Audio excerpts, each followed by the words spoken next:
짝허공을 가르는 날카로운 파여름이 정적을 찢어발기며 귓가에 맴돌던 정막을 순식간에 집어삼켰다. 살점이 터지는 둔탁한 소리와 함께 굵은 핏방울이 형틀 주변의 메마른 흙바닥 위로 후두둑 떨어져 내렸으나 정작 매를 맞는 자의 입에서는 짐승 같은 비명조차 터져나오지 않았다.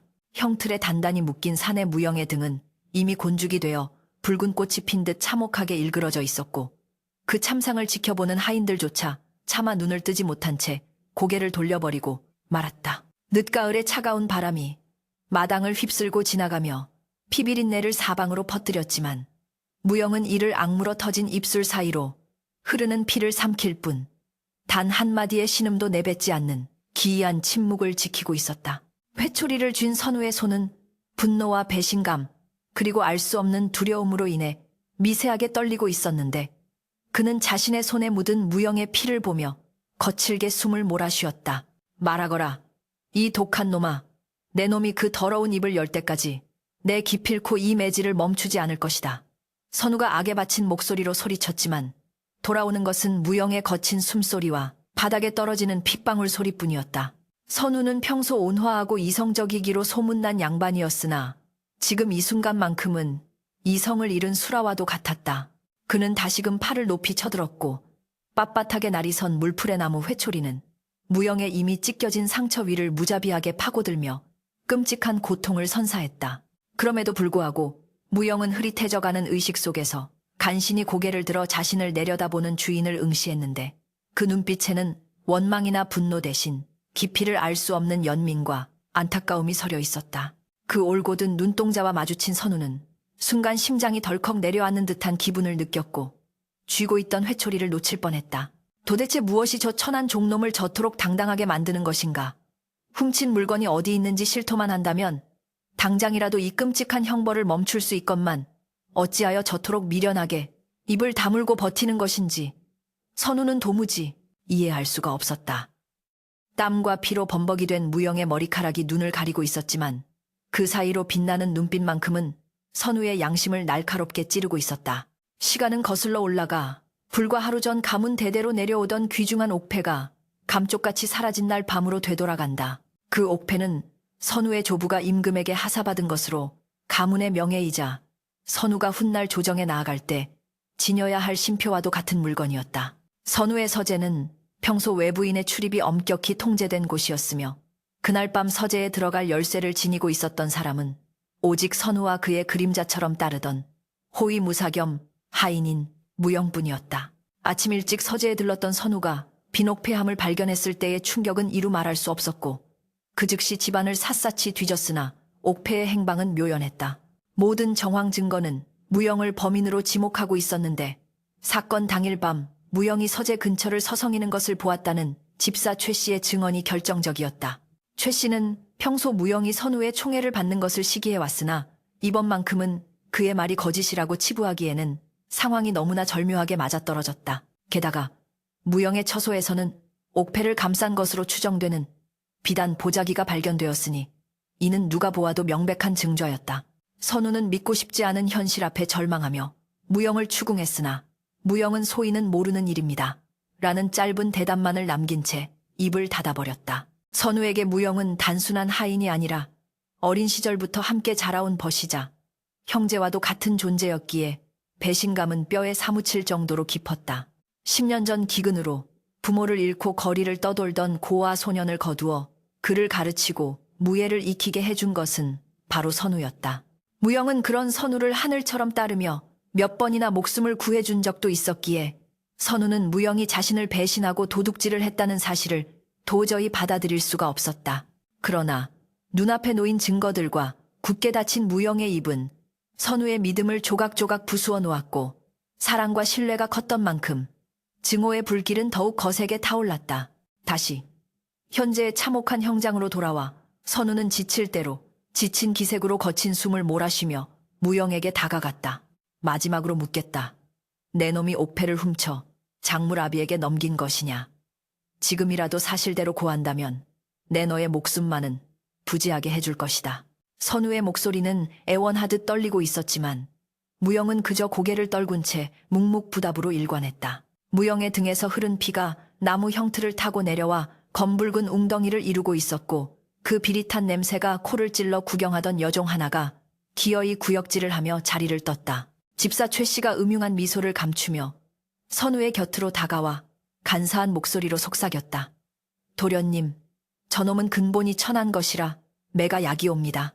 제 입으로 죄를 자복하지 않는 것을 보니 필시 옥패를 숨겨두고 훗날을 도모하려는 수작이 분명합니다. 더 강하게 다스려야 옥패를 찾을 수 있을 것입니다. 최 씨의 말은 불난집에 기름을 붓는 격이었고 선우의 눈동자는 다시금 분노로 이글거리기 시작했다. 선우는 자신의 나약한 마음을 다잡으려는 듯 입술을 깨물며 쥐고 있던 회초리를 다시 꽉 움켜쥐었다. 네가 정녕 나를 이리도 비참하게 만드는구나. 선우의 외침과 함께 다시 시작된 매질은 이전보다 훨씬 더 가혹하고 무자비했다. 허공을 가르는 소리가 들릴 때마다 무영의 몸은 경련하듯 튀어올랐고 찢어진 살점 사이로 하얀 뼈가 보일 지경에 이르렀다. 하지만 무영은 정신이 혼미해지는 와중에도 이를 악물며 다짐하고 또 다짐했다. 자신이 입을 여는 순간 도련님이 감당해야 할 진실의 무게가 얼마나 무거운지, 그리고 도련님의 명예가 바닥으로 떨어질 것을 알고 있었기에 그는 차라리 자신의 육신이 부서지는 쪽을 택한 것이었다. 무영의 시야는 점차 붉은색으로 물들어가고 있었고 귓가에 들리는 선우의 고함 소리도 아득하게 멀어져 갔다. 그는 고통 속에서 지난날 선우와 함께했던 추억들을 주마등처럼 떠올렸다. 함께 말을 타고 들판을 달리던 날, 서책을 읽으며 밤을 지새우던 날, 그리고 자신이 처음으로 검을 잡던 날, 선우가 보여주었던 환한 미소까지. 그 모든 기억이 무영에게는 목숨보다 소중한 보물이었기에 그는 이 고통을 기꺼이 감내할 수 있었다. 비록 도련님이 자신을 오해하고 증오한다 할지라도 그를 지킬 수만 있다면 이까진 매질쯤은 아무것도 아니라고 스스로를 위로했다. 이 독한 놈, 이 징그러운 놈. 선우는 매질을 멈추고 바닥에 주저앉아 거친 숨을 토해냈다. 그의 손바닥은 회초리의 반동으로 인해 붉게 부어올랐고 마음속은 갈기갈기 찢겨나가는 듯한 고통으로 가득 찼다. 무영은 이제 기절한 듯 고개를 푹 숙이고 미동도 하지 않았지만 그의 손은 여전히 형틀을 꽉 움켜쥐고 있어 아직 숨이 붙어있음을 알리고 있었다. 선우는 그 처참한 모습을 차마 더 이상 볼 수가 없어 고개를 돌리며 하인들에게 소리쳤다. 저놈을 당장 끌어내어 헛간에 가두어라. 물 한 모금도 주지 말고 스스로 입을 열 때까지 그대로 방치해 두거라. 하인들이 황급히 달려들어 축 늘어진 무영의 몸을 형틀에서 풀어내었다. 밧줄이 풀리자 무영의 몸은 힘없이 바닥으로 무너져 내렸고 그 과정에서 끔찍한 상처들이 흙바닥에 쓸리며 보는 이들의 미간을 찌푸리게 만들었다. 무영은 두 하인의 부축을 받으며 질질 끌려갔는데 그가 지나간 자리에는 길게 핏자국이 남았다. 선우는 그 핏자국을 멍하니 바라보다가 견딜 수 없는 자괴감에 휩싸여 하늘을 우러러 보았다. 구름 한 점 없는 가을 하늘은 야속하리만치 푸르고 맑았고 까마귀 한 마리가 불길하게 울며 지붕 위를 맴돌고 있었다. 무영이 끌려간 뒤 마당에는 무거운 침묵만이 감돌았다. 하인들은 주인 도련님의 눈치를 살피며 서둘러 핏자국을 닦아내고 형틀을 치웠다. 집사 최 씨만이 회심의 미소를 지으며 사라지는 무영의 뒷모습을 바라보았는데 그의 눈빛에는 탐욕과 악의가 번들거리고 있었다. 그는 속으로 쾌재를 부르며 생각했다. 멍청한 놈 끝까지 입을 다물다니. 내게는 천만다행이구나. 내 놈이 죽어나가면 모든 비밀은 영원히 묻히게 될 것이다. 최 씨는 온매무새를 가다듬고 짐짓 걱정스런 표정을 지으며 선우에게 다가갔다. 도련님, 너무 심려치 마십시오. 저런 배은망덕한 놈은 일찍 잘라내는 것이 가문의 득이 됩니다.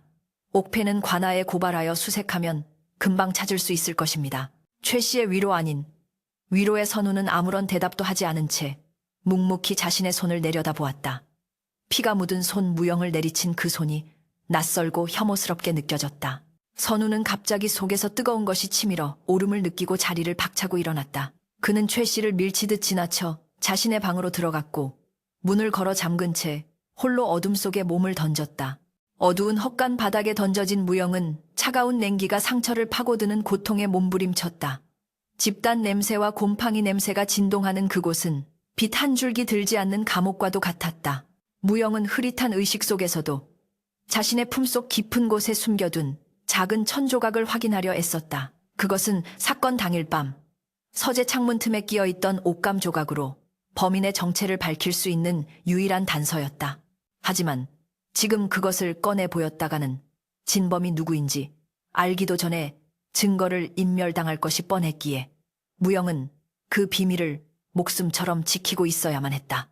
밤이 깊어지자 헛간의 공기는 더욱 차가워졌고 무영의 몸은 고열로 불덩이처럼 달아오르기 시작했다. 상처가 퍼차가는 끔찍한 고통 속에서 그는 헛것을 보기도 하고 들리지 않는 선우의 목소리를 듣기도 했다. 무영아, 네가 그럴 리 없다. 제발 아니라고 말해다오. 환청처럼 들리는 선우의 목소리에 무영은 메마른 입술을 달싹이며 소리 없는 대답을 흘려보냈다. 도련님 소인을 용서하십시오. 하지만 아직은 때가 아닙니다. 저 사악한 뱀의 혀가 도련님을 해치지 못하도록 소인이 모든 독을 품고 가겠습니다. 한편 방 안에 틀어박힌 선우 역시 잠을 이루지 못하고 있었다. 촛불이 다 타들어가도록 그는 서재를 서성이며 사라진 옥패와 무영의 침묵 사이의 연결고리를 찾으려 애썼다. 무언가 석연치 않은 구석이 있었다. 무영이 옥패를 훔쳤다면 왜 도망치지 않고 순순히 잡혔을까? 그리고 그 비단 보자기는 왜 그렇게 눈에 띄는 곳에 놓여 있었을까? 분노가 가라앉자 이성이 고개를 들기 시작했고 선우의 머릿속에는 수만 가지 의문이 꼬리를 물고 이어졌다. 그는 문득 무영의 눈빛을 떠올렸다. 그 맑고 흔들림 없던 눈동자. 그것은 죄인의 눈빛이 아니었다. 새벽닭이 울기 전 가장 어두운 시간에 선우는 결심을 한 듯 자리에서 일어났다. 그는 겉옷을 걸치고 조심스럽게 방문을 열었다. 집안 사람들이 모두 잠든 시간. 그는 발소리를 죽여 무영이 갇혀있는 헛간으로 향했다. 진실을 확인해야만 했다. 무영의 입이 아닌 그의 마음을 들여다보아야 했다. 차가운 밤바람이 선우의 옷자락을 흔들었고 멀리서 들려오는 개 짖는 소리가 고요한 밤의 정적을 깨뜨렸다. 헛간 문 앞에 선 선우의 손은 다시금 떨리고 있었지만 이번에는 분노가 아닌 간절함 때문이었다. 문고리를 잡은 그의 손에 힘이 들어갔고 삐그덕거리는 소리와 함께 낡은 문이 서서히 열리기 시작했다. 차가운 밤바람이 헛간의 틈새로 스며들어와 열로 들뜬 무영의 몸을 식히기는커녕 찢겨진 살점을 파고드는 예리한 칼날처럼 느껴질 뿐이었다. 흙바닥에 깔린 젖은 지푸라기에서는 곰팡이 썩는 냄새와 자신의 몸에서 흘러나온 비릿한 피냄새가 뒤섞여 코를 찔렀고 무영은 혼미한 의식 속에서도 턱을 덜덜 떨며 찾아오는 오한을 견뎌내야만 했다. 등 전체가 불에 타는 듯한 장열감에 시달리다가도 순간적으로 찾아오는 극심한 추위는 그가 살아있는지 죽었는지 분간할 수 없게 만들었지만 그는 혀를 깨물어서라도 정신을 놓지 않으려 안간힘을 썼다. 어둠 속에 웅크린 그의 모습은 마치 도살장에 끌려와 숨을 헐떡이는 짐승과도 같았으나 그 핏발선 눈동자 깊은 곳에는 아직 꺼지지 않은 생명의 불씨가 그리고 억울함을 넘어서는 어떤 결기가 이글거리고 있었다. 새벽녘이 되자 인기척과 함께 낡은 헛간 문이 끼익 소리를 내며 열렸고 역광을 받아 검은 그림자를 길게 들이운 사내가 안으로 들어섰다. 그는 하인들이 가져다주는 물그릇을 든 것이 아니라 뒷짐을 진 채 거만한 태도로 무영을 내려다보았는데 그자는 바로 집안의 대소사를 관장하는 집사 최 씨였다. 최 씨는 코를 막으며 혐오스럽다는 듯 인상을 찌푸리더니 발끝으로 무영의 옆구리를 툭툭 건드리며 비릿한 조소를 날렸다. 천한 것들은 역시 생명력 하나는 질기구나. 그 모진 매를 맞고도 아직 숨이 붙어있다니 내 놈의 그 끈질김에 감탄을 해야 할지 저주를 퍼부어야 할지 모르겠구나. 최 씨의 목소리는 뱀이 혀를 날름거리는 듯 소름 끼치고 간사했다. 무영은 흐릿한 시야 너머로 보이는 최 씨의 얼굴을 노려보려 했으나 몸이 말을 듣지 않아 그저 거친 숨만 몰아쉴 뿐이었다. 최 씨는 그런 무영의 반응을 즐기기라도 하듯 쭈그리고 앉아 목소리를 낮춰 속삭였다. 내 놈이 끝까지 입을 다물고 버티면 도련님이 너를 불쌍히 여겨 살려줄 줄 알았느냐? 오산이다. 이 멍청한 놈아. 도련님은 지금 배신감에 치을 떨며 내 놈을 당장이라도 죽이고 싶어 안달이 나 계신다. 네가 입을 열지 않을수록 도련님의 분노는 커질 것이고 결국 너는 쥐도 새도 모르게 이 집 뒷산에 걸음으로 묻히게 될 게야. 최 씨의 말 한마디 한마디는 무영의 가슴을 후벼 파는 독침과도 같았으나 무영은 그 도끼에 굴복하지 않고 속으로 되뇌었다. 내 놈의 얕은 수작에 넘어갈 내가 아니다. 사실 이 모든 사단은 최 씨의 탐욕에서 비롯된 것이었으니 그는 도박판에서 진 막대한 빚을 갚기 위해 눈독을 들이던 옥패를 훔쳐낸 진범이었다. 그는 평소 선우의 신임을 독차지하는 무영이 눈엣가시 같았기에 이 기회에 죄를 뒤집어 씌워 무영을 축출하고 자신의 입지를 공고히 하려는 흉계를 꾸민 것이었다. 최 씨는 무영의 품속을 뒤져보려 손을 뻗었으나 무영이 본능적으로 몸을 웅크리며 거부하자 매서운 눈빛으로 그를 쏘아보았다. 내 놈이 무언가 숨기고 있다는 것을 내 모를 줄 아느냐. 하지만 소용없다.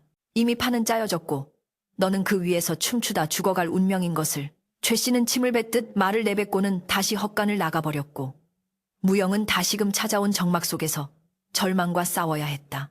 날이 밝아오자 선우의 처소에는 무거운 침묵만이 감돌고 있었는데 그는 밤새 한숨도 자지 못한 듯 매탄 눈으로 멍하니 창밖을 응시하고 있었다.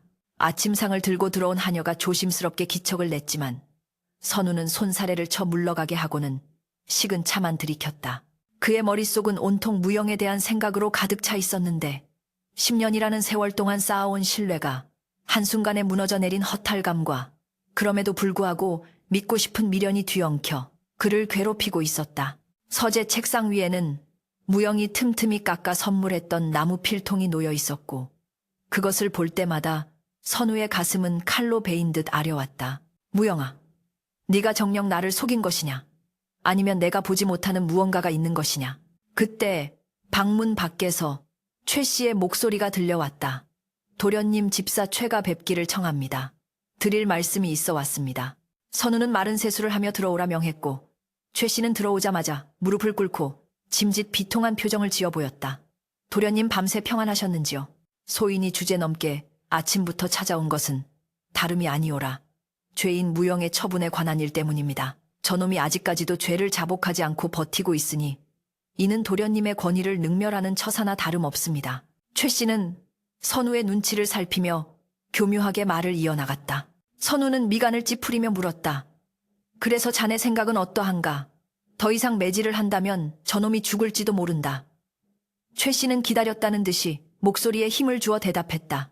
도련님 녀석은 이미 짐승과 다를 바가 없어 매로는 다스릴 수 없습니다. 차라리 관아에 넘겨 국문을 받게 하시거나 아니면 가문의 법도에 따라 멍석마리를 하여 먼 섬으로 유배를 보내시는 것이 좋을 듯합니다. 집안에 도둑놈을 계속 두었다가는 다른 하인들에게도 나쁜 본보기가 될 것이며 가문의 명예에도 먹칠을 하게 될 것입니다.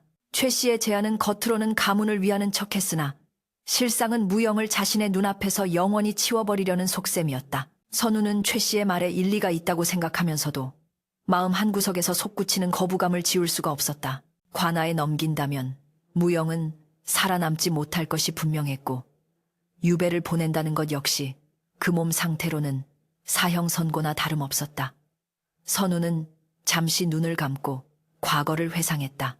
10년 전 전염병이 마을을 휩쓸었을 때 선우 역시 고열에 시달리며 사경을 헤맨 적이 있었다. 하인들은 전염될까 두려워 모두 도망쳤지만 오직 무영만이 밤낮으로 곁을 지키며 물수건을 갈아주고 약을 다려 먹였다. 그때 무영이 흘리던 눈물과 헌신적인 손길을 선우는 생생하게 기억하고 있었다. 그런 무영이 고작 옥패 하나 때문에 자신을 배신했다는 것이 과연 가당키나 한 일인가? 최 집사 자네의 충정은 알겠으나 내 조금 더 생각할 시간이 필요하네. 무영은 단순한 하인이 아니라 내 어린 시절을 함께한 녀석이야. 그놈의 입에서 진실을 듣기 전까지는 내 함부로 결단을 내릴 수가 없네. 선우의 단호한 태도에 최 씨는 당황한 기색을 감추며 고개를 조아렸다. 하오나 도련님 시간이 지체될수록 잃어버린 옥패를 찾을 길은 요원해집니다. 장물아비들이 물건을 다른 지방으로 넘기기라도 한다면 최 씨는 끝까지 선우의 불안감을 자극하려 했으나 선우는 손을 들어 그의 말을 막았다. 그만 물러가게. 내 알아서 할 것이다. 최 씨가 물러간 뒤 선우는 답답한 마음을 달래려 정원으로 나섰지만 눈에 들어오는 풍경마다 무영과의 추억이 서려 있어 괴로움만 더할 뿐이었다. 마당 한켠에 있는 늙은 감나무는 어린 시절 두 사람이 함께 올라가 홍시를 따먹던 곳이었고 연못가의 정자는 무영이 선우를 위해 직접 보수해 준 것이었다. 선우는 정자 기둥에 기대어 깊은 한숨을 내쉬었다. 만약 무영이 범인이 아니라면 도대체 누가 왜 이런 짓을 벌인단 말인가? 그리고 무영은 왜 침묵으로 일관하며 자신을 변호하지 않는 것인가? 의심의 안개 속에서 선우는 길을 잃은 아이처럼 막막하기만 했다. 한편 헛간에 갇힌 무영의 상태는 시간이 갈수록 악화되고 있었다. 상처에서는 고름이 배어 나와 옷감과 엉겨 붙었고 열은 더욱 올라 온몸이 불덩이 같았다. 물 한 모금 마시지 못한 목은 타들어가 쩍쩍 갈라졌고 입술은 터져 피딱지가 앉아 있었다. 무영은 몽롱한 정신 속에서도 옷소매 안쪽에 꿰매어 숨겨둔 천조각을 만지작거렸다. 그것은 붉은색 비단 조각으로 집사 최 씨가 즐겨 입는 두루마기의 안감과 정확히 일치하는 것이었다. 사건 당일 밤 그림자처럼 서재를 빠져나가는 자를 뒤쫓던 무영이 나뭇가지에 걸린 범인의 옷자락을 발견하고 찢어낸 것이 바로 이것이었다. 하지만 무영은 이것을 섣불리 꺼낼 수가 없었다. 최 씨는 이미 집안의 모든 실권을 장악하고 있었고 하인들 또한 그의 눈치를 보느라 바빴기에 누구 하나 믿을 수 있는 자가 없었다. 만약 자신이 이 증거를 들이민다면 최 씨는 오히려 무영이 조작한 것이라 우기며 그 자리에서 자신을 죽이려 들 것이 뻔했다. 게다가 선우 도련님마저 최 씨의 새치혀에 넘어가 있는 상황에서 섣부른 행동은 도련님을 위험에 빠뜨릴 수도 있었다. 무영은 자신이 죽는 한이 있어도 확실한 물증과 증인을 확보하기 전까지는 때를 기다려야 한다고 판단했다. 그것이 비록 자신의 생명을 갉아먹는 일이라 할지라도 해가 저물고 다시 어둠이 찾아오자 헛간 주변에는 묘한 긴장감이 감돌았다. 최 씨의 사주를 받은 하인 하나가 헛간 문틈으로 안을 살피며 무영의 동태를 감시하고 있었고 멀리 사랑채에서는 선우가 등불을 켜놓고 서책을 뒤적이고 있었다. 그러나 선우의 눈은 글자를 쫓고 있었으나 마음은 온통 헛간에 가 있었다. 그는 책을 덮고 결심한 듯 자리에서 일어났다. 이대로는 안 된다. 내 눈으로 직접 확인해야겠다. 녀석의 상태가 어떤지, 그리고 그 눈빛이 여전히 나를 향해 있는지. 선우는 호롱불 하나를 들고 방문을 나섰다. 선우가 마당을 가로질러 헛간으로 향하자 감시하던 하인은 화들짝 놀라며 몸을 숨겼다. 선우는 주위를 한번 둘러본 뒤 떨리는 손으로 헛간 문을 열었다. 훅 끼쳐오는 악취에 선우는 잠시 숨을 멈췄지만 이내 등불을 들어 안을 비추었다. 등불빛이 닿은 곳에는 처참한 몰골의 무영이 쓰러져 있었다. 핏기 하나 없는 창백한 얼굴, 식은 땀으로 젖은 머리카락, 그리고 고통으로 일그러진 표정까지. 선우는 그 참혹한 광경에 숨이 턱 막히는 것을 느끼며 비틀거렸다. 무영아. 선우의 입에서 흘러나온 이름은 탄식에 가까웠다. 그 소리를 들었는지 무영이 힘겹게 눈꺼풀을 들어 올렸다. 초점을 잃은 눈동자가 허공을 헤매다 겨우 등불을 든 선우의 얼굴을 찾아냈다. 무영의 메마른 입술이 달싹거리며 소리 없는 말을 뱉어냈다. 도련님, 오셨습니까? 그 순간 선우는 무영의 눈에서 자신이 알던 그 변함없는 충심을 읽어냈다. 그것은 죄인의 눈이 아니었다. 억울함과 고통 속에서도 주인을 걱정하는 바보같이 우직한 사내의 눈빛이었다. 선우는 억장이 무너지는 슬픔을 느끼며 무영의 곁으로 다가가 무릎을 꿇었다. 그의 하얀 도포자락이 더러운 흙바닥에 끌렸지만 선우는 아랑곳하지 않고 무영의 뜨거운 이마에 손을 얹었다. 이 미련한 놈아, 왜 이러고 있는 것이냐?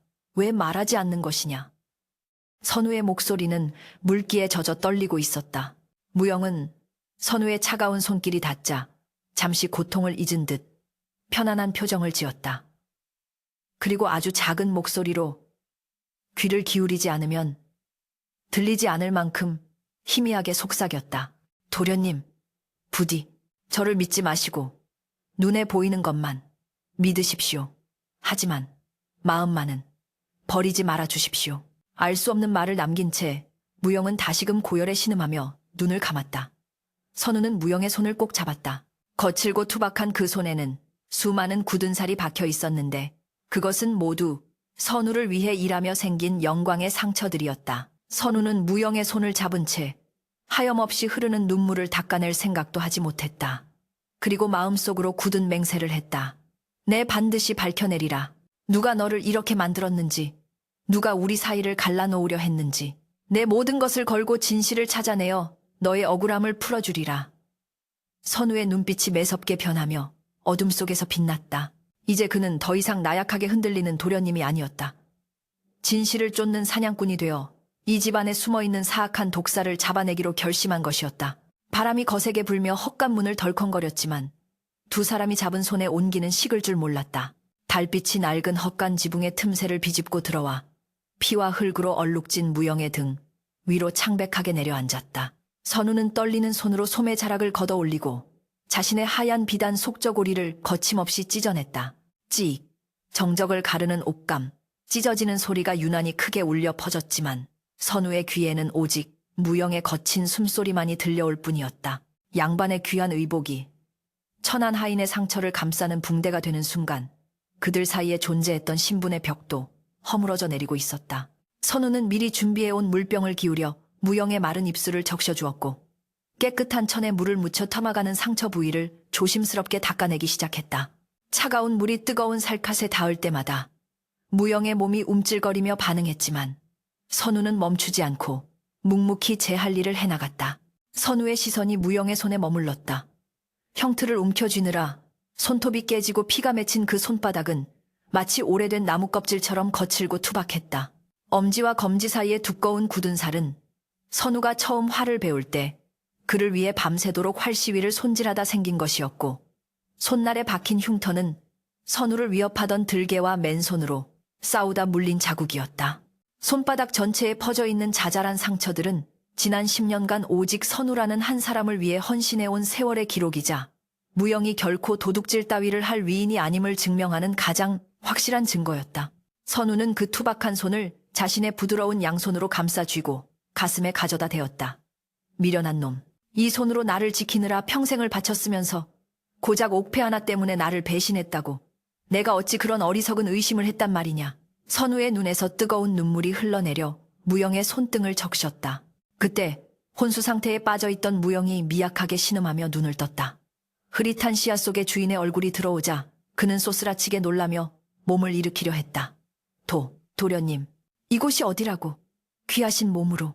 무영은 갈라진 목소리로 선우를 만류하려 했으나 선우는 단호하게 그의 어깨를 누르며 제지했다. 가만히 있거라. 지금은 내가 너의 주인이 아니다. 그저 벗으로서 형제로서 너를 살피러 온 것이니라.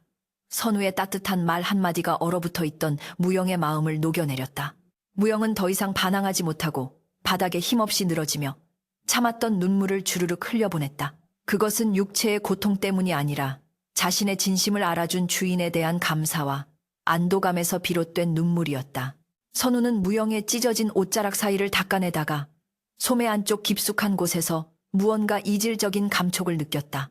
헝겊 뭉치처럼 보이는 그것은 무영이 의식 없는 와중에도 필사적으로 지키려 했던 듯 옷의 안감과 함께 꿰매어져 있었다. 선우의 손이 그곳에 닿자 무영이 반사적으로 선우의 손목을 잡았다. 힘이 다 빠진 손이었지만 그 눈빛만큼은 절박하기 그지없었다. 도련님, 그것은 안 됩니다. 무영의 저지에도 불구하고 선우의 직감은 이것이 사건의 열쇠임을 강하게 외치고 있었다. 무영아, 나를 믿거라. 네가 숨기는 것이 무엇이든 그것이 너를 살릴 수 있다면 내 확인해야겠다. 선우는 조심스럽게 실밥을 뜯어내고 그 안에 숨겨진 물건을 꺼내 들었다. 그것은 손바닥만 한 붉은색 비단 조각이었다. 평범한 천 조각처럼 보였지만 선우는 그것을 보는 순간 숨이 턱 막히는 충격을 받았다. 그 독특한 문양과 질감은 집안에서 오직 한 사람 집사 최 씨가 즐겨 입는 두루마기의 안감과 정확히 일치하는 것이었다. 선우의 머릿속에서 흩어져 있던 퍼즐 조각들이 순식간에 맞춰지기 시작했다.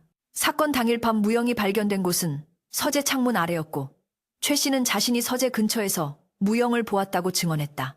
하지만 만약 무영이 도망가는 범인을 잡으려다가 찢어낸 옷자락이 이것이라면 무영이 침묵했던 이유는 확실한 물증 없이 최 씨를 지목했다가 오히려 역풍을 맞을까 두려워했기 때문이리라. 선우는 분노로 손을 떨며 붉은 비단 조각을 꽉 쥐었다. 이런 천하의 몹쓸 놈 같으니라고. 내 집안에 독사를 키우고 있었구나. 선우의 눈빛이 매섭게 변하는 것을 본 무영은 힘겹게 입을 열었다. 도련님, 그 자는 교활하고 잔인합니다. 섣불리 나서시면 도련님까지 위험해질 수 있습니다. 그래서 소인이.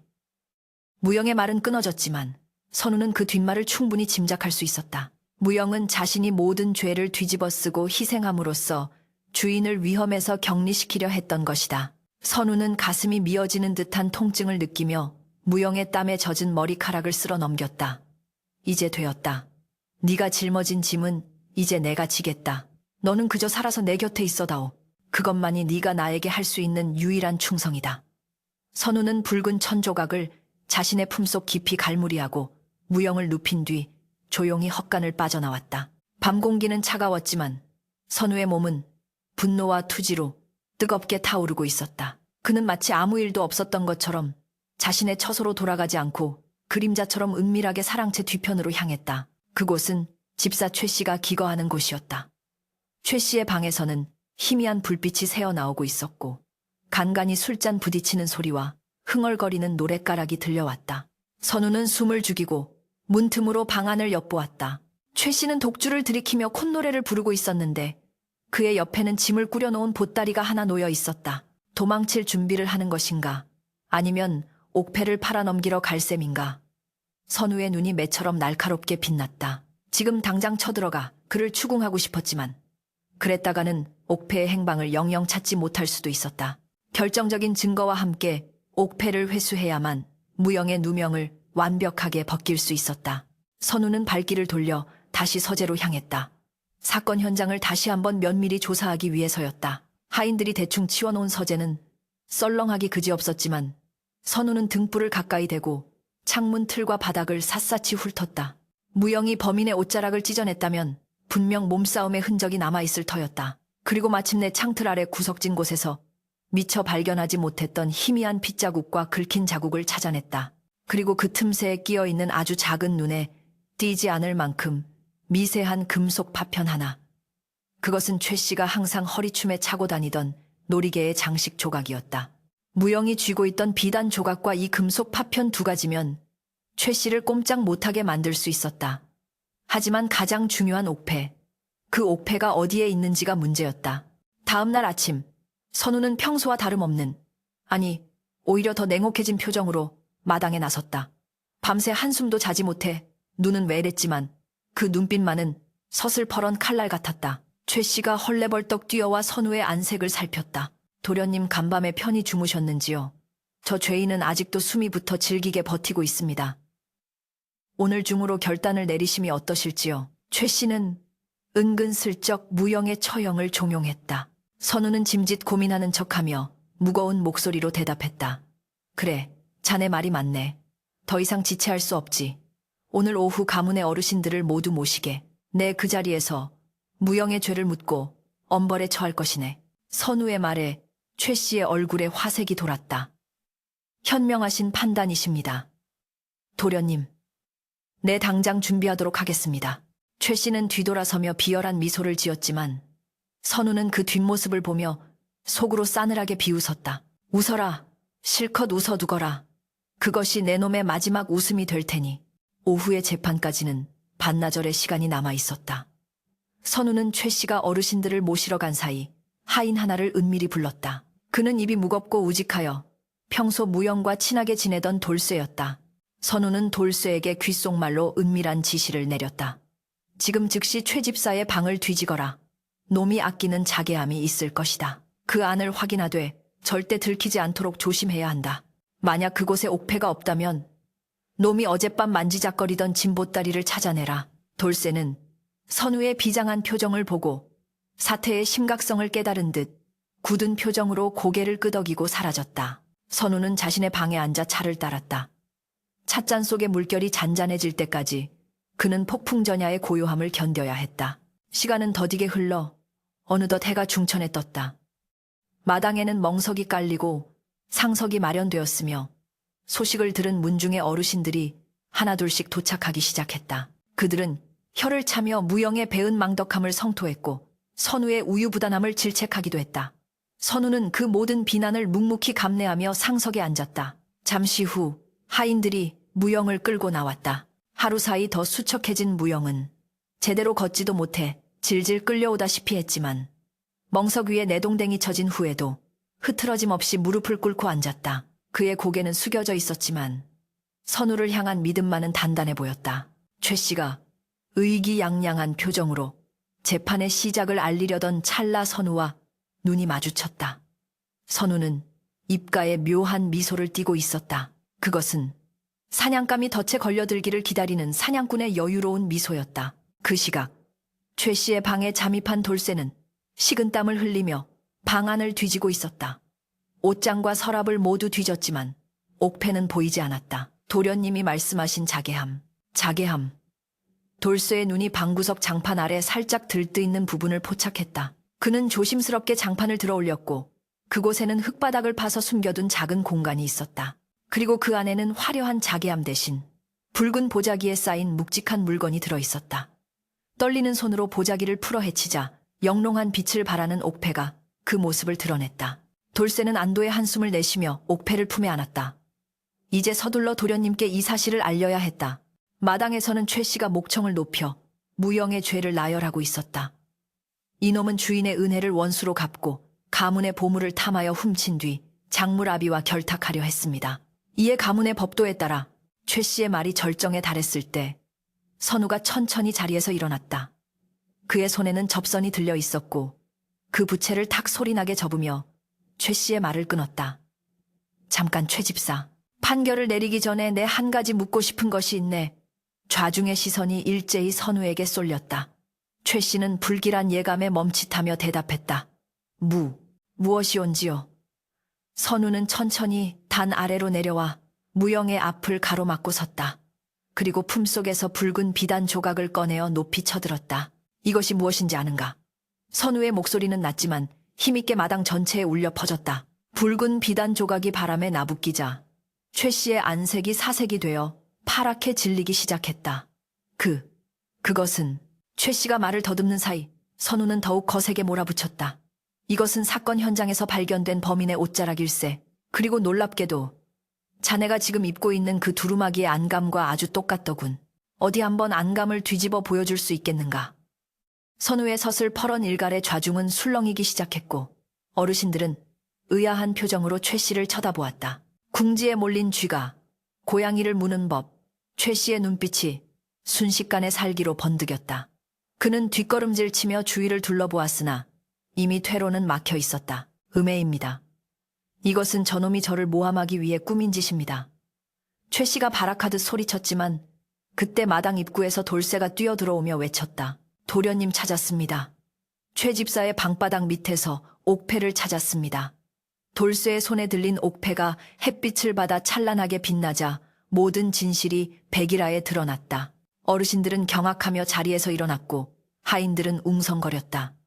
선우는 싸늘한 표정으로 최 씨를 노려보며 말했다. 보아라. 저것이 내 놈의 탐욕이 빚어낸 증거다. 이제 더 이상 변명은 통하지 않는다. 상황이 역전되자 최 씨는 이성을 잃고 품속에서 단도를 꺼내들었다. 이대로 당할 수는 없다. 그의 칼끝은 선우가 아닌 멍석 위에 쓰러져 있는 무영을 향하고 있었다. 이 더러운 놈들 죽어라. 다 같이 죽어. 최 씨의 입에서 터져나온 악귀 같은 비명과 함께 서슬퍼런 칼날이 허공을 가르며 섬뜩한 빛을 뿜어냈다. 그의 눈은 이미 이성을 잃고 광기에 사로잡혀 뒤집혀 있었으며 목표는 멍석 위에 힘없이 쓰러져 있는 무영의 목덜미였다. 좌중의 어르신들이 혼비백산하여 비명을 지르며 뒷걸음질 쳤고 마당은 순식간에 아수라장으로 돌변했다. 그 찰나의 순간 선우의 머릿속은 하얗게 비어버렸으나 몸은 생각보다 빠르게 반응했다. 그는 본능적으로 자신의 몸을 날려 최 씨의 앞을 가로막으려 했으나 양반인 그가 흉기를 든 건장한 사내를 맨몸으로 막아내기란 역부족이었다. 최 씨의 칼끝이 방향을 틀어 선우의 가슴을 향해 날아드는 절체절명의 순간 바닥에 죽은 듯 엎드려 있던 무영이 믿을 수 없는 속도로 튀어올랐다. 피투성이가 된 몸, 어디에 그런 힘이 남아 있었는지 그는 짐승처럼 포효하며 선우를 감싸 안고 자신의 등을 최 씨의 칼날 앞에 내던졌다. 푹 둔탁하고 끔찍한 파열음이 귓가를 때렸고 무영의 입에서 억눌린 신음이 터져나왔다. 최 씨의 단도는 선우 대신 무영의 왼쪽 어깨를 깊숙이 파고들었고 솟구친 선혈이 선우의 하얀 도포자락을 붉게 물들였다. 하지만 무영은 칼에 찔린 고통조차 잊은 듯 피 묻은 손으로 최 씨의 팔목을 으스러져라 움켜쥐며 외쳤다. 도련님께 손끝 하나 댈 수 없다. 무영의 눈빛은 지옥에서 돌아온 귀신처럼 형형하게 빛나고 있었고 그 기세에 눌린 최 씨는 순간적으로 얼어붙어 발버둥 쳤다. 그 틈을 타 마당 구석에서 대기하던 돌쇠와 건장한 하인들이 우르르 달려들어 최 씨를 덮쳤다. 이 역적놈 나라 놓으란 말이다. 최 씨는 발악하며 저항했지만 수적 열쇠에 밀려 결국 바닥에 처박혔고 그의 손에서 떨어진 단도는 흙바닥에 힘없이 뒹굴었다. 선우는 자신의 품으로 무너져 내리는 무영을 황급히 받아 안았다. 무영아, 정신 차리거라. 무영아. 선우의 목소리는 공포와 절망으로 갈라져 있었다. 무영의 어깨에서는 붉은 피가 끊임없이 솟구쳐 나와 멍석을 적시고 있었지만 그는 흐릿해지는 의식 속에서도 선우의 안위를 확인하려는 듯 떨리는 손을 들어 선우의 얼굴을 더듬었다. 도련님, 다치신 곳은 없으십니까? 자신의 목숨이 경각에 달린 상황에서도 오직 주인만을 걱정하는 그 미련하고도 숭고한 충심에 지켜보던 모든 이들이 숨을 죽였다. 선우는 왈칵 쏟아지는 눈물을 참지 못하고 무영의 손을 뺨에 비비며 오열했다. 내 몸이 문제냐? 이 바보 같은 놈아. 어찌하여 나 같은 놈을 위해 네 목숨을 던진단 말이냐? 선우의 절규는 가을 하늘의 정막을 깨뜨리며 마당에 있던 모든 사람들의 가슴을 후벼 팠다. 포박당한 채 바닥에 짓눌린 최 씨는 흙먼지를 뒤집어 쓴 채 악을 써댔다. 억울하다. 나는 억울해. 저놈이 옥패를 훔친 것은 사실이다. 나는 그저 가문을 위해. 그러나 그의 비겁한 변명은 더 이상 누구에게도 통하지 않았다. 선우는 무영을 돌쇠에게 잠시 맡기고 천천히 자리에서 일어나 최 씨에게 다가갔다. 그의 눈빛은 방금 전의 슬픔을 거두고 차가운 분노로 이글거리고 있었다. 선우는 바닥에 떨어진 옥패를 주워들고 최 씨의 눈앞에 들이밀었다. 가문을 위했다고 내 놈의 탐욕을 채우기 위해 죄 없는 충신을 사지로 몰아넣고 감히 내 앞에서 살인까지 저지르려 했느냐? 네가 흘리게 한 무영의 피 한 방울 한 방울이 내 놈에게 내려질 천벌의 무게가 될 것이다. 선우의 서슬퍼런 호통에 최 씨는 비로소 공포에 질려 입을 다물고 덜덜 떨기 시작했다. 마당 한쪽에 마련된 상석에 앉아 사태를 관망하던 문중의 최고 어른 대종손이 지팡이를 짚고 무겁게 일어섰다. 백발이 성성한 그는 엄한 표정으로 주위를 둘러보며 입을 열었다. 더 볼 것도 없다. 증좌는 명백하고 죄질은 흉악무도하다. 감히 주인을 능멸하고 가소를 해하려 한 죄. 옥패를 훔쳐 가문의 명예를 더럽힌 죄. 그 죄가 하늘에 닿았으니 관아에 넘겨 국법의 엄중한 심판을 받게 하라. 대종손의 추상 같은 명령이 떨어지자 하인들은 기다렸다는 듯 최 씨를 질질 끌고 대문 밖으로 나갔다. 살려주십시오. 한 번만 용서해 주십시오. 최 씨의 처절한 비명이 멀어지며 마당에는 다시금 무거운 정적이 찾아왔다. 아기는 사라졌으나 그가 남긴 상처는 너무나 깊고 컸다. 선우는 다시 무영의 곁으로 돌아와 무릎을 꿇었다. 의원을 부르러 간 하인은 아직 돌아오지 않았고 무영의 안색은 백지장처럼 창백해져 있었다. 선우는 자신의 도포끈을 풀어 무영의 어깨를 단단히 지혈하며 주변의 시선 따위는 아랑곳하지 않고 목 놓아 불렀다. 죽으면 안 된다. 내 허락 없이는 절대로 죽을 수 없다.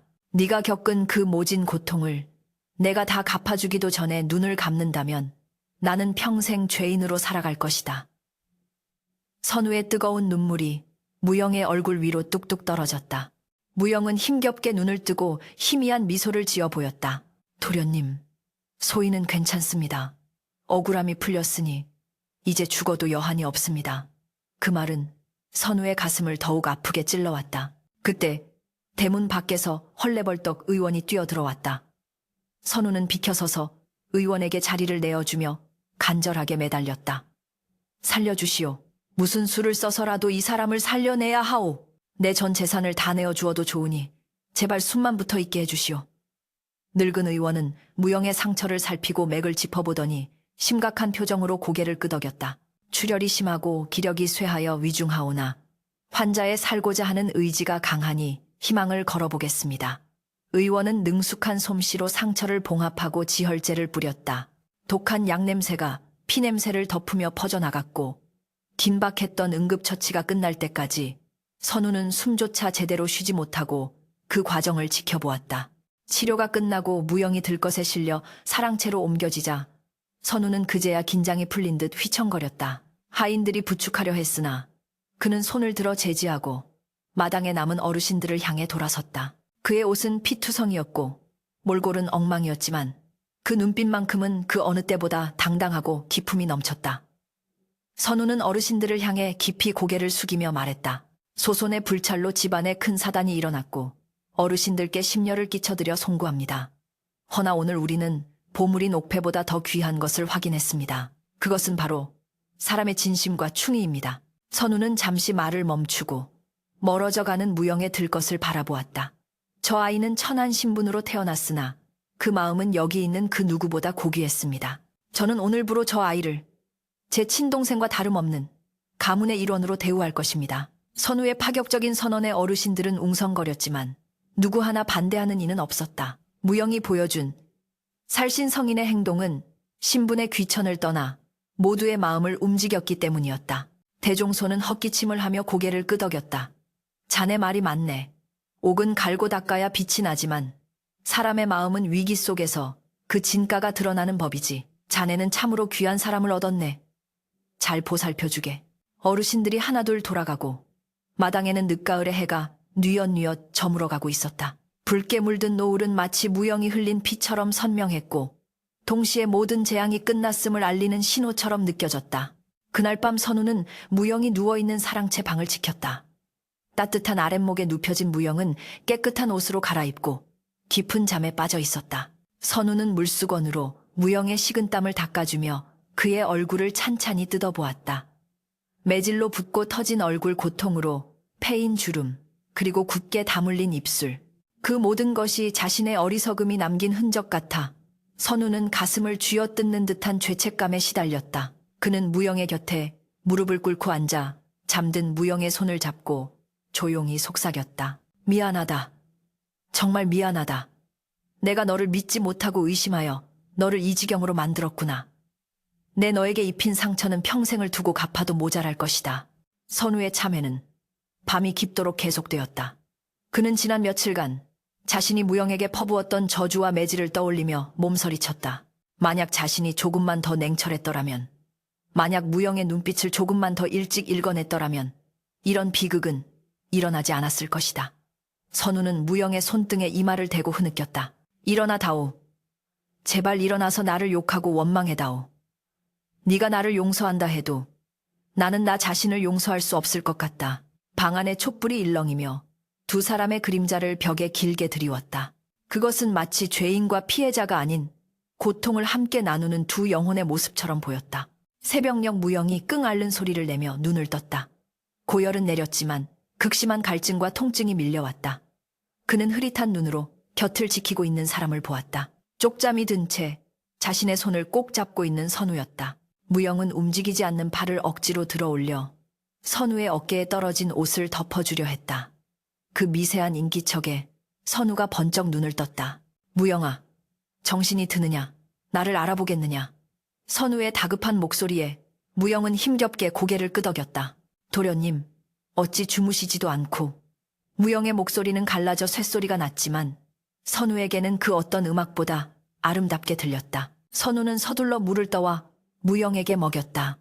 물을 마시고 한결 편안해진 표정의 무영을 보며 선우는 다시금 울컥하는 감정을 눌러야 했다. 무영아, 내 너에게 할 말이 있다. 선우는 침상 아래로 내려와 무영을 향해 정중하게 큰 절을 올리려 했다. 기겁한 무영이 몸을 일으키려다 비틀거렸다. 도련님, 이게 무슨 짓입니까? 천벌을 받을 짓입니다. 무영은 울상이 되어 소리쳤지만 선우는 멈추지 않고 절을 마친 뒤 무릎을 꿇고 앉았다. 아니다. 이것은 주인이 하인에게 하는 것이 아니라 죄인이 의인에게 바치는 사죄다. 너는 내 생명의 은인이자 내 영혼을 일깨워준 스승이다. 부디 이 못난 형을 용서해다오. 선우의 진심 어린 사죄에 무영의 눈에서도 눈물이 주르륵 흘러내렸다. 평생을 주인으로 모셔온 분이 자신에게 무릎을 꿇고 용서를 빌다니 꿈에서도 상상해 본 적 없는 일이었다. 무영은 아픈 몸을 이끌고 엎드려 선우의 손을 잡았다. 도련님, 거두어 주십시오. 소인은 그저 도련님이 무사하신 것만으로 족합니다. 제 몸의 흉터는 도련님을 지킨 훈장이라 여길 것입니다. 그러니 제발 고개를 드십시오. 두 사내는 서로의 손을 맞잡고 한참을 울었다. 그 눈물 속에서 지난날의 오해와 원망은 씻은 듯이 사라지고 그 자리에는 그 무엇보다 단단하고 끊어지지 않을 신뢰의 싹이 트고 있었다. 창밖으로 밝아오는 아침 햇살이 방 안으로 쏟아져 들어와 두 사람의 젖은 얼굴을 따스하게 비추었다. 그것은 긴 어둠의 터널을 지나 맞이하는 새로운 시작의 빛이었다. 계절의 수레바퀴는 어김없이 굴러 혹독했던 겨울의 추위를 밀어내고 그 자리에 따스한 봄볕을 가득 채워놓았다. 선우의 저택 담장 너머로 흐드러지게 핀 매화나무 가지가 바람에 흔들릴 때마다 하얀 꽃비가 흩날렸고 겨우내 얼어붙었던 연못에서는 다시금 맑은 물소리가 청아하게 들려왔다. 그 끔찍했던 사건이 휩쓸고 지나간 지 어느덧 반년이라는 시간이 흘렀으나 평온을 되찾은 저택의 풍경은 마치 아무 일도 없었다는 듯 고요하고 평화로웠다.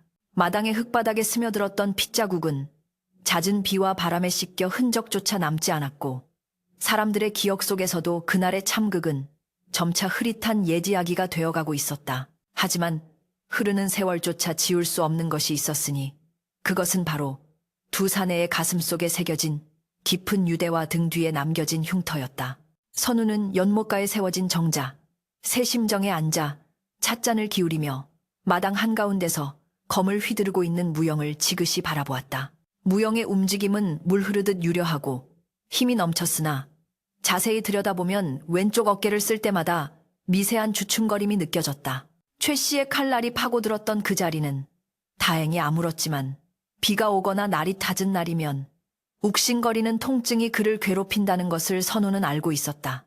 그러나 무영은 단 한 번도 내색하지 않았고 오히려 그 상처가 있기에 자신이 도련님을 지켜냈다는 사실에 남몰래 자부심을 느끼는 듯했다. 선우는 찻잔을 내려놓고 깊은 한숨을 내쉬었다. 그 한숨은 근심이 아닌 살아있음에 대한 안도와 곁에 있는 이에 대한 애틋함이 섞인 숨결이었다. 무영아, 그만하고 이리 와서 차나 한 잔 들거라. 땀이 비오듯 하니 그러다 봄바람에 감기라도 들까 걱정이다. 선우의 부드러운 호명에 무영은 휘두르던 검을 멈추고 거칠게 숨을 몰아쉬며 정자를 향해 고개를 돌렸다. 그의 얼굴은 햇볕에 검게 그을려 더욱 건강해 보였고 땀에 젖은 머리카락 사이로 드러난 눈빛은 예전보다 훨씬 깊고 단단해져 있었다. 무영은 검을 칼집에 꽂아 넣고 정자로 다가와 습관처럼 정자 아래 댓돌에 무릎을 꿇으려 했다. 그러자 선우가 급히 손을 저으며 짐짓 엄한 목소리로 꾸짖었다. 어허, 또 그러는구나. 내 몇 번을 말해야 알아듣겠느냐. 이곳에는 보는 눈이 없으니 격식을 차리지 말고 올라와 내 맞은편에 앉으라 하였다. 무영은 난처한 듯 머리를 긁적이다가 선우의 고집을 꺾을 수 없음을 알기에 조심스럽게 정자 위로 올라와 선우의 맞은편 자리에 엉덩이를 붙이고 앉았다. 비록 자리에 앉았지만 그의 자세는 여전히 공손했고 허리는 꼿꼿하게 펴져 있었다. 선우는 직접 다관을 들어 무영의 찻잔에 향긋한 녹차를 따랐다. 쪼로록 하고 물 떨어지는 소리가 정자 안의 정적을 기분 좋게 메웠다. 감사합니다, 도련님. 무영이 두 손으로 찻잔을 받쳐들며 고개를 숙이자 선우는 쓴 웃음을 지으며 자신의 찻잔을 들어 올렸다. 도련님이라. 아직도 그 호칭이 편한 모양이구나. 내 마음 같아서는 형님이라 부르라 하고 싶지만 네가 기겁을 할 테니 참는 것이다. 무영은 찻잔 속의 맑은 연두빛 물을 바라보며 희미하게 미소 지었다. 신분의 법도가 엄연한데 어찌 감히 망발을 하겠습니까? 제 마음속에서는 이미 도련님이 주인이자 형님이시니 겉으로 부르는 호칭이 무엇이 중요하겠습니까? 무영의 우직한 대답에 선우는 고개를 끄덕이며 차를 한 모금 들이켰다. 쌉싸름하면서도 끝맛이 달콤한 차 향기가 입안 가득 퍼지며 머리를 맑게 해주었다. 선우는 찻잔을 만지작거리며 지난 날을 회상했다. 그날 밤 내가 너를 헛간에 가두고 모질게 매질을 했던 그 밤을 나는 아직도 잊을 수가 없다. 꿈속에서도 네가 흘리던 피가 보여 식은 땀을 흘리며 깨곤 한다.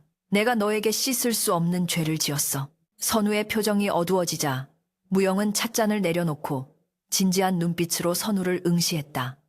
도련님, 지난 일은 이미 바람에 실려갔습니다. 그날의 매질이 없었다면 우리는 서로의 진심을 영영 모른 채 껍데기뿐인 주종 관계로 남았을지도 모릅니다. 그 고통이 있었기에 비로소 단단한 껍질을 깨고 알맹이를 볼 수 있었던 것이지요. 무영의 말은 투박했지만 그 안에 담긴 철학은 깊이가 있었다. 그는 자신의 등 뒤에 남은 흉터를 부끄러워하거나 원망하지 않았다. 오히려 그것을 선우와 자신을 이어주는 붉은 실과 같은 인연의 증표로 받아들이고 있었다. 선우는 자리에서 일어나 정자 난간에 기대어 연못을 내려다보았다. 잉어들이 한가롭게 헤엄치는 물결 위에 두 사람의 그림자가 나란히 비치고 있었다. 사람들은 옥패를 가문의 보물이라 칭송하지만 나는 이제 안다. 진정한 보물은 차가운 돌덩이가 아니라 뜨거운 피가 흐르는 사람의 마음이라는 것을. 네가 내 곁에 있는 한 나는 천하를 다 가진 것보다 부유하다. 선우의 고백은 담담했지만 그 무게는 천금보다 무거웠다.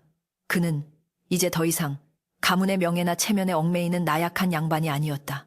진정한 가치는 눈에 보이는 것이 아니라 보이지 않는 신뢰와 사랑에 있음을 깨달은 성숙한 인간으로 거듭난 것이다. 바람이 불어와 매화 꽃잎들이 정자 안으로 날아들었다. 무영은 날아든 꽃잎 하나를 손바닥에 받아들고 말했다. 도련님 소희는 글을 많이 배우지 못해 유려한 말로 대답할 수는 없으나 이것 하나만은 맹세할 수 있습니다. 이 꽃잎이 흙으로 돌아가 다시 나무의 거름이 되듯 제 남은 생은 오롯이 도련님의 뜻을 받들고 도련님의 길을 평탄하게 만드는 걸음이 되겠습니다. 세상이 도련님을 등진다 해도 저만은 끝까지 도련님의 그림자가 되어 곁을 지킬 것입니다. 무영의 목소리에는 한치의 흔들림도 없었고 그 맹세는 하늘과 땅이 듣고 있음을 알리는 듯 엄숙했다. 선우는 몸을 돌려 무영에게 다가갔다. 그리고 무영의 손을 꽉 잡았다. 두 사내의 손은 거칠고 투박했지만 맞잡은 온기만큼은 뜨거웠다. 아니, 그림자가 되지 말거라. 그림자는 빛이 사라지면 없어지는 법이다. 너는 나의 벗이 되어라. 빛이 있든 없든 어둠이 닥치든 비바람이 몰아치든 언제나 내 옆에 나란히 서서 함께 걸어가는 동반자가 되어다오. 내가 넘어지려 하면 네가 잡아주고 네가 지치면 내가 업고 갈 수 있도록. 선우의 말에 무영의 눈시울이 붉어졌다. 그는 더 이상 말을 잇지 못하고 고개를 끄덕이며 굵은 눈물을 떨어뜨렸다. 그것은 슬픔의 눈물이 아닌 벅차오르는 감동과 환희의 눈물이었다. 그때 저택의 대문이 열리고 왁자지껄한 소리가 들려왔다. 마을 사람들이 수확한 핵곡식과 과일을 가지고 도련님께 인사를 온 것이었다. 최 씨가 쫓겨나고 선우가 집안을 다스리게 된 이후 소장료를 감면하고 억울한 사정을 들어주는 등 선정을 베풀자 마을 사람들의 인심이 흉흉했던 예전과 달리 넉넉해진 덕분이었다. 도련님, 무영행수님, 저희가 왔습니다. 사람들의 밝은 목소리에 선우와 무영은 마주보고 웃음을 터뜨렸다. 가보자. 우리를 기다리는 사람들이 있다. 선우가 앞장서고 무영이 그 뒤를 따랐지만 그들의 발걸음은 미묘하게 나란했다. 더 이상 앞서거니 뒤서거니 하는 주종의 간격이 아닌 함께 세상을 향해 나아가는 동등한 보폭이었다. 마당으로 내려선 두 사람을 향해 마을 사람들이 환호하며 달려들었다. 아이들은 무영의 다리에 매달려 장난을 쳤고 노인들은 선우의 손을 잡고 감사의 인사를 올렸다. 선우는 사람들 속에 섞여 있는 무영을 보았다. 아이를 번쩍 들어 올려 목마를 태워주는 무영의 얼굴에는 그 어느 때보다 환한 미소가 걸려 있었다. 그 모습은 마치 흉터 입은 짐승이 상처를 핥아주고 보듬어주는 가족의 품으로 돌아온 것처럼 평온해 보였다. 선우는 그 광경을 눈에 담으며 생각했다. 비온 뒤에 땅이 굳는다고 했던가. 우리의 인연 또한 모진 시련을 겪었기에 이토록 단단해진 것이리라. 해는 서산으로 넘어가며 온 세상을 황금빛으로 물들이고 있었다. 저택의 기와 지붕 위로 붉은 노을이 내려앉았고 사람들의 웃음소리는 담장을 넘어 멀리 퍼져나갔다. 선우와 무영은 잠시 소란을 피해 다시 팻마루에 걸터 앉았다. 따뜻한 차 한 잔을 다시 나누며 그들은 말없이 지는 해를 바라보았다. 그들의 등 뒤로 길게 늘어진 그림자는 이제 둘이 아닌 하나처럼 겹쳐져 있었다. 무영아, 예, 도련님. 내일은 날이 밝는 대로 말을 타고 뒷산에 올라가 보자. 그곳에서 보는 일출이 천하일품이라 하더구나. 알겠습니다. 채비에 두겠습니다. 아니, 채비는 같이 하자. 네가 하는 일은 내가 돕고 내가 하는 일은 네가 도울 것이니. 선우의 말에 무영은 빙그레 웃으며 고개를 끄덕였다. 어둠이 내리고 별이 하나둘 떠오를 때까지 두 사람은 그 자리를 지키며 도란도란 이야기를 나누었다. 지난날의 아픔은 추억이 되고 흉터는 훈장이 되어 그들의 앞날을 비추는 등불이 되리라. 세상의 어떤 고난도 두 사람의 끈끈한 인연을 끊을 수 없으리라는 것을 밤하늘에 빛나는 저 별들은 알고 있을 것이다. 고요한 밤바람이 처마 끝 풍경을 울리며 댕그랑거리는 소리를 내었고 그 소리는 마치 두 사람의 영원한 우정을 축복하는 맑은 종소리처럼 오래도록 귓가에 맴돌았다. 인생의 파도 속에서 우리는 수많은 상처를 입고 넘어지지만 그 상처를 어루만져주는 진실한 인연이 곁에 있다면 그 어떤 고통도 견뎌낼 수 있는 힘이 된다는 것을, 그리고 진정한 믿음은 말이나 맹세가 아닌 고난 속에서 함께 흘린 피와 눈물로 완성된다는 것을 선우와 무영의 이야기는 우리에게 조용히 속삭여주고 있었다.